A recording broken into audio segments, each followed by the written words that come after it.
Ladies and gentlemen, boys and girls, children of all ages, it is your boy back one more time. No, it is not football we are talking about. No, it is not NFL we are talking about. We are back talking about NBA at hand.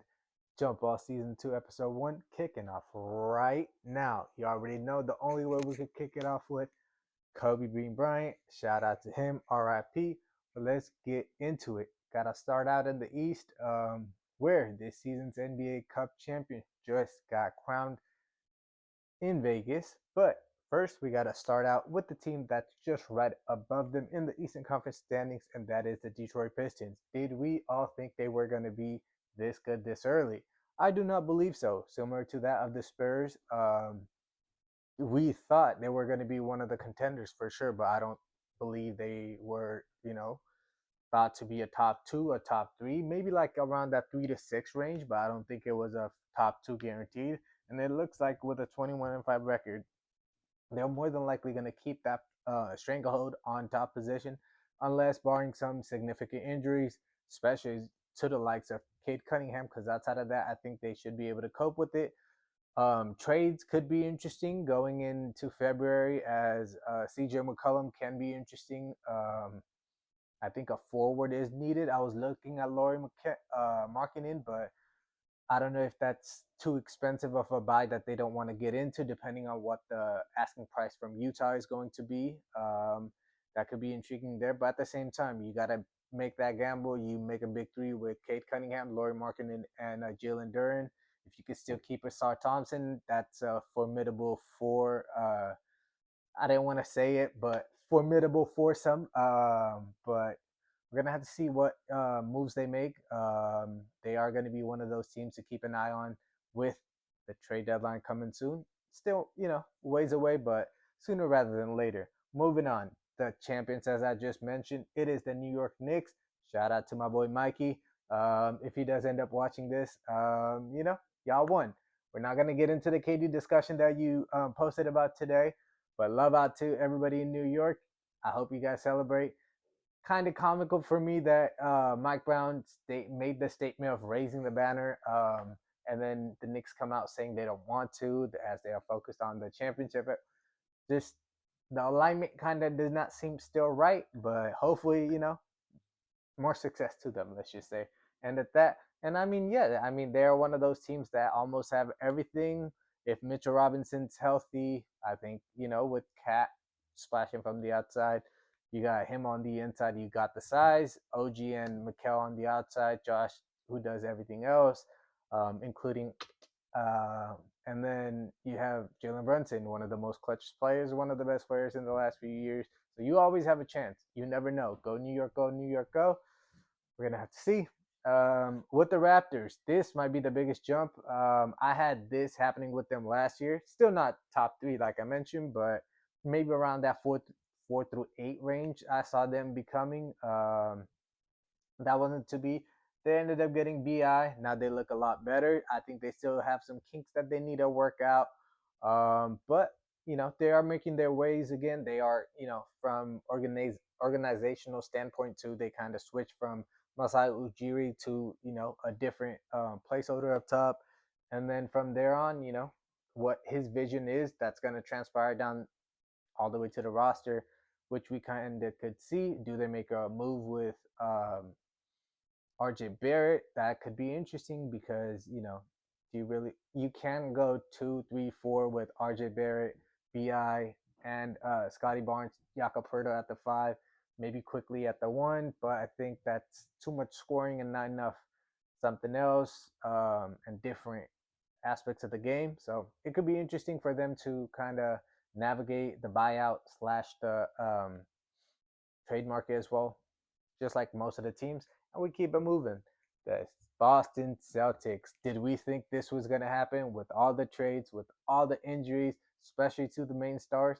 I do not believe so, but shout out to Jaylen Brown. Like he said, hey, stay on the side that you were in the beginning, and I will stay on that side. I mean, I did not believe, I think they were still going to be a top 10 team. Yes, I did, because I mean, just with one of those guys, they are still a talented team, and they are still like champions. Like that goes a long way, because they're going to be coming up some teams in the East that have zero idea of what championships are. So with Boston, they know Joe Mazzulla, like, gotta respect the coach. Like, he won a championship already, yet they still kind of just try to discredit him.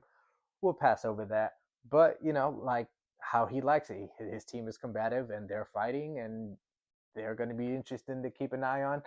Are they going to go all the way? Probably not. But at the same time, crazier stuff has happened. Jason Tatum looks like he's trying to come back before the playoff starts. So his development and his injuries are probably going to play a factor as well.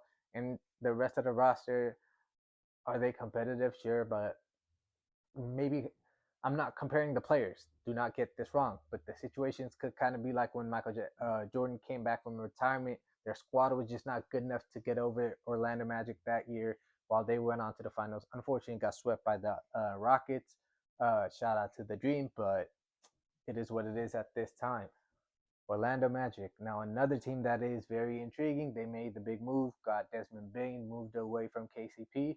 And so far, at times, the flashes have looked right. How is the 2-3-4, like I mentioned, for the Raptors? Is that going to work in Orlando between these three guys?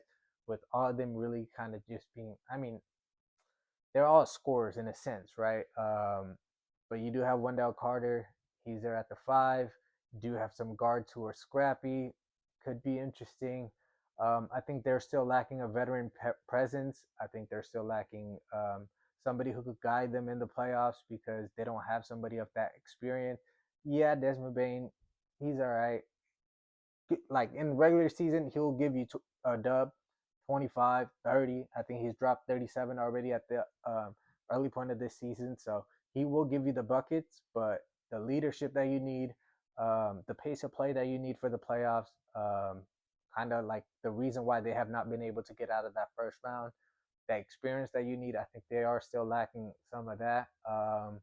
It looks like Pelicans are not that happy with Kevon Looney. Maybe he can be an interesting buyout um, candidate just as a security. I don't know. I think you got to look at a guard, somebody who has that playoff experience, who has a ring, kind of like how Caruso put the OKC Thunder over. You need one of those players to kind of put you over, that type of veteran leadership. Moving on, 76ers, talking about veteran leadership. I mean, like, what spectrum do we speak on the 76ers about? Because on one side, you have the youth movement with Edgecombe, with Maxi, with that whole lot, right? And then the other side, you have the veterans of PG-13, Joel Embiid, the injuries, Eric Gordon, Kyle Lowry, all those guys. So it's just like a lot of talent just mixed together, right?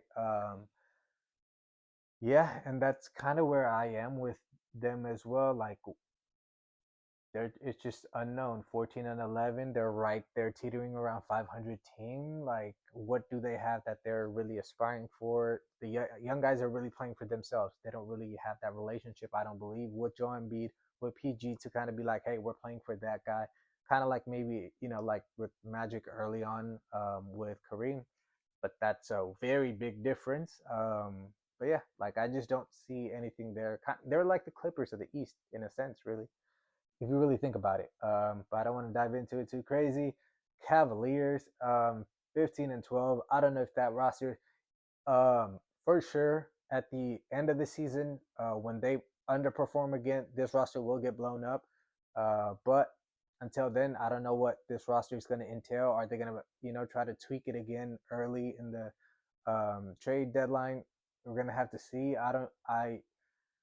They're very, confusing. I thought Kenny Atkinson would do a better job of kind of like compartmentalizing some stuff, but between injuries and rotations, and I don't know, just something always just goes wrong for them, especially in the playoffs as well. They always underperform. I don't know what it is. Is it Donovan Mitchell? I don't want to speculate, because if you want to go back to his Jazz days too, he kind of did his thing in the playoffs. We remember the battles in um, the bubble against Jamal Murray, but his teams always were on the losing end. So that pattern has kind of still followed him to Cleveland. We're gonna have to see at 7th seed right now. Hawks right behind them at 8th, 15 and 12. Heat right there at 14 and 12 at the 9th seed. Bucks are 11 and 16, the 10th seed. But if they get into the playoffs with a healthy Giannis, if he's still there, um, do we want to speak on Giannis? Let's speak on Giannis. Does he stay? I do believe he stays. He is a very I don't hmm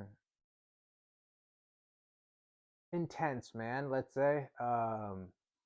I think he is a fan of like Kobe, of Mike. The only reason we kind of remember Mike as a Wizard is we understand he did that just to get the ownership of the Hornets. But in this sense, in today's like time, are there really ever going to be players going forward? Like Steph might be the last player who lasts, like his whole top, whatever you want to give him, over 25 player that stays with one team. It's going to be very rare, probably improbable, especially going forward as well. With if more once actually more team get added on, yeah.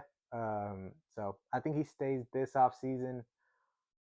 They try to make a move, swing for the fences. That probably doesn't work out either. And then in the off season, they try to figure out a way for him and Thanasis hopefully to make their way out to the Bay. That's my 2 cents and my hope as well. So moving on past Giannis, let's move on to the Bulls, who started out phenomenally and then have fell off a cliff. Now they sit at 11th with 10 and 15.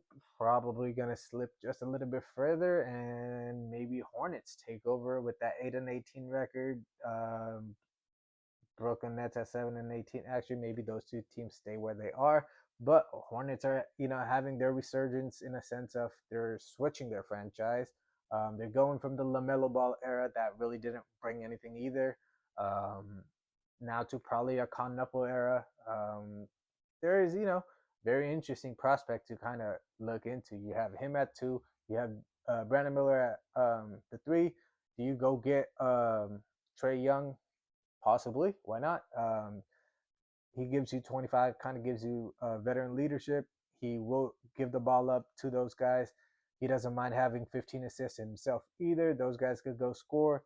If you figure out your big man situation because you gave both away to the Phoenix Suns, something could be had in the East, possibly in the next few years. You just got to, make smarter moves. I think this draft, you guys drafted pretty well. It's just going to take a few more drafts to kind of, get it all working together. And Jordi Fernandez, I do believe, is your coach. Sorry if I'm mistaken. I think over time, he is a very smart coach. He will, leave his imprint kind of like other coaches that have taken just a little bit of time, but have left their imprint on some squads. Moving on. Brooklyn Nets, what do I even want to talk about? They had, I do believe, 5 first round picks. Probably miss out on all 5. Maybe hit on 1 or 2, but it is what it is. That's the Brooklyn Nets. Pacers. Shout out to Tyrese Halliburton. We're just in the finals. Andrew Nemhart's probably balling. Don't watch them. Shout out to the Pacers, though. Yeah, that's where we are kind of at with it. Like, Nemhart's probably balling. Miles Turner left. Probably got more injuries, and they're looking into next season. And yeah, that's where they are. Unfortunately, with injuries, 6-20 this season, they're looking in the lottery. Maybe they luck up and get the first overall pick, and then now you have AJ DeBanza and Tyrese Halliburton going crazy. Who knows? And then you have the 4-20 Wizards. Why did I mention CJ McCollum earlier? Because he is closer to the end of his career than he is to the beginning. Maybe you make a package. You know what? It could be interesting in Detroit. You go get a Chris Middleton and a CJ McCollum, hopefully on the low, or maybe on a buyout market. And Detroit has something to kind of look forward to in the Eastern Conference. Now let's switch on over to ours Western Conference. Thunder at the number 1 position, having a historical season. They didn't get up to the 24-1 season at the 25 game mark with the Warriors and the Bulls. However, 24-2 still, and more than likely looking like they're going to go win the championship again. Who's going to stop them? Possibly injuries. There are very few teams like the New York Knicks who have the length, like the San Antonio Spurs who beat them in the semifinals, who showed, in a 7 game series, this can be a um, rivalry going forward. Nuggets, I still do believe, with the best player in the NBA, especially offensively, in Nikola Jokic. A little bit of rejuvenation. I mean, Adelman really didn't have that much time before the playoffs started. Like I believe 8 games or something before he kind of left any of his imprint, let's say. And this year, now he had that training camp. Now he has the way he has ran the show from the beginning of the season. Let's see how that entails into their playoffs. Everybody's already experienced and seasoned, so it's not really much that he has to do. It's just, got to fix out the kinks. We'll see what that happens. Lake Show with Luca and Austin Reeves. We're going to have to see what LeBron's season entails. Don't see him really getting traded. He is not that type of player. He has never been traded in his career. And yeah, I think they're just going to ride this season out, see what it is. And then at the end of the season, I think he retires more than likely. I don't think he will kind of make that as a matter of fact until maybe at least the All Star game, and then he'll kind of like bring the fact of like what the sciatica issues from the earlier in the season has actually been, and actually let the next generation kind of take over. Perfect place in LA too, where to kind of like say, hey, Kings bound out. 23 years in. What more do you want from me? Go into the next phase, Bron. We are. I mean, we're gonna miss you on the court, but we're still gonna see you around, hopefully. And I think that's where we are with them. Spurs. I don't think people expected them to be as good either. Another team another team, not team. I do hope kind of watches out for a buyout market steal or a trade market steal. I think Harrison Barnes is cool. I think Keldon Johnson can be upgraded upon. Something that has been kind of in my head. It's been how much Pelicans have been shopping Herb Jones and Trey Murphy. If they are to kind of flip, Keldon Johnson, I don't know what else it might take. If I don't know if Devin Vassell might have to go as well, but if that could kind of be flipped over, you get another person, 2, 3, 3, 4 that could kind of guard with Wemby. All those other guys that you already have in Castle, Harper. I mean, the list goes on. And the young guys, you still keep Harrison Barnes, the glue veteran who's already won the championship, and you now you have a chance in the West. And that's where I'm with the Spurs. Rockets, I think they had a little bit of injuries here, a little bit of injuries there. KD missed some few games. I think Sengun might have missed some few games, um, but they're right there in the mix. 16-7, they're more than likely going to make up with some games in the back end as well. They're still relatively young. Losing Van Vliet for the season is going to be tough. Um, Gonna kind of have to see what they do. Another team to kind of look out for if there is a guard to be had, somebody that could kind of just get the ball out to KD, Sengun down in the post, just get that to them in the playoffs. But we're gonna have to see what happens there. Probably actually need some buckets from them as well. Reed Shepard, do trust him, but in the playoffs, once the game gets a little bit more physical, him being a little undersized, you just want somebody who's a little bit more bigger. Thompson, he's going to be able to, and probably going to be likely holding on to the ball a lot more, but he is going to need another partner, like I mentioned, to kind of, keep the ball rolling outside of the main two guys that I just mentioned in Sengun and Kevin Durant. Moving on, Timberwolves at that's at number 6, 17-9. I don't know. They're kind of mixed in with the young and the new as well. The cat trade, did it work out? Sure. It just kind of depends on what the future is going to hold. I don't. It might depend on what this season actually ends up with. They have Julius Randle. They re-upped Rudy Gobert. They have Ant more than likely. You have 2 seasons with him because if by next season you're not even in the finals, like that patience is gonna run out with him because of the competitive nature that he has. And I don't know, the Dillingham Shannon is that, like young guys thing working. Mike Conley, I know, has his minutes kind of reduced pretty much to just like a coaching sidekick, where he's going to probably play a little bit more as you are ramping up to the playoffs and in the playoffs. Deservedly so. But yeah, they're kind of in an interesting spot. Talking about an interesting spot, come the next two. First, the Phoenix Suns. After Kevin Durant leaves, you got Dylan Brooks. I think everybody thought, hey, they're gonna take a year or two, maybe move on, make some moves, and then we're gonna see. Jordan Knott said, not, not. We are the seventh seed right now, looking to be in the playoffs mix, even if it's down south, seventh to 10th range. We are still going to be just hanging on right there, just being scrappy and just playing right there. Dunn, Brooks outside. You have Mark Williams and Nick Richards on the inside. Devin Booker, the bucket getter. You have pieces that you can kind of work around. Another team to kind of look out for. To kind of, they should actually be intriguing. However, if they had any ammo, I would have said they should be the ones to go after Laurie Markkinen. I don't know why I'm struggling with his name, but somebody of that ilk who can be the second scorer with D Book, and then you still have the guys of Ryan Dunn, Brooks, and the big men to kind of take that roster into competitiveness, and not just competitiveness, but like championship aspirations again. How Matt Ishbia probably envisions his team. Talk about championship aspirations. Let's talk about my dubs. How long do we want to spend on this? There's a lot to talk about. I could do a whole pod about this. We'll probably do one in the next episode. This one, let's just keep it rolling.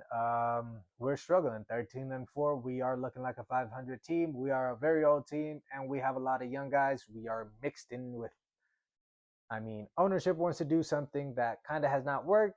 GM, I tweeted this out, but does not have a connection with the fan base like the old GM did. So the fan base does not have the trust in him, even though he's a former player for us.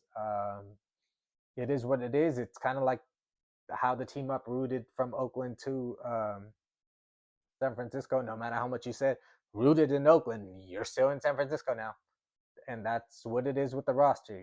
You could kind of go back to Oracle and all that. You could kind of try to internalize that energy, but you're still in Chase Center, and that's the energy that you play with as a team. That's why Chase Center cannot get into that Oracle essence, partly, and also because the fans have been priced out, amongst other things.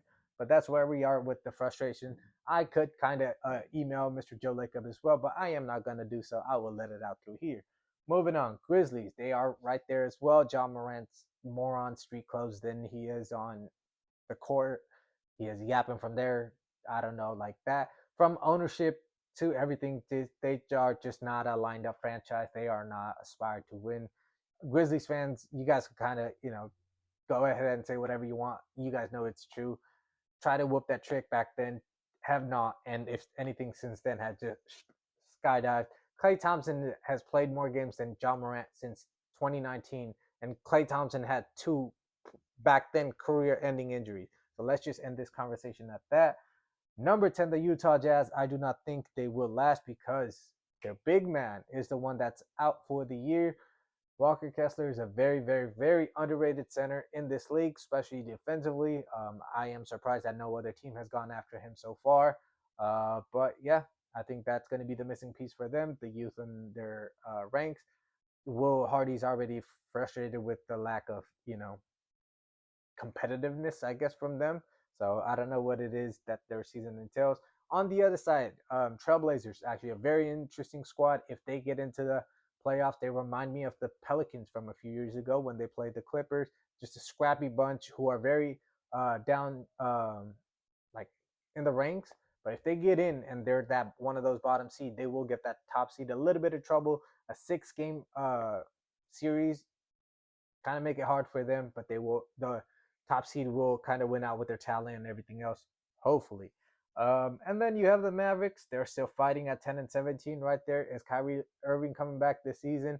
The video we just saw today of him buying his teammates the rides. Klay Thompson, stay safe, my guy. I don't know if you're safe in the streets, but definitely safe in the boat. So we're gonna have to see what their season entails. If they're gonna keep Anthony Davis, they're gonna keep Klay Thompson. What Kyrie Irving's gonna look like once he comes back. Cooper Flag, shout out to them for getting him, but we're gonna have to see what that next iteration of the Dallas Mavericks is gonna look like. Moving on, the Sacramento Kings. I mean, they're the Queens. Like Sacramento, it is what it is. Stauskas is always gonna ring true in my head. They kind of, you know, possibly got screwed back then by not Kobe Bryant, obviously, but the Lakers and the NBA back in 2000s. But we're not gonna dive into that as well. Talk about getting screwed. Look at the Clippers where they are. They are back at number 14 at 6-20 with all the talent that they have. And CP3, the way that they did you, kind of, makes sense that they are where they are. And then you have the Pelicans. They look like Pelican Bay. Shout out to Joe Dumars. I think he is trying to do his thing. I think they are going to have to finally, just like Grizzlies, take that Band-Aid off.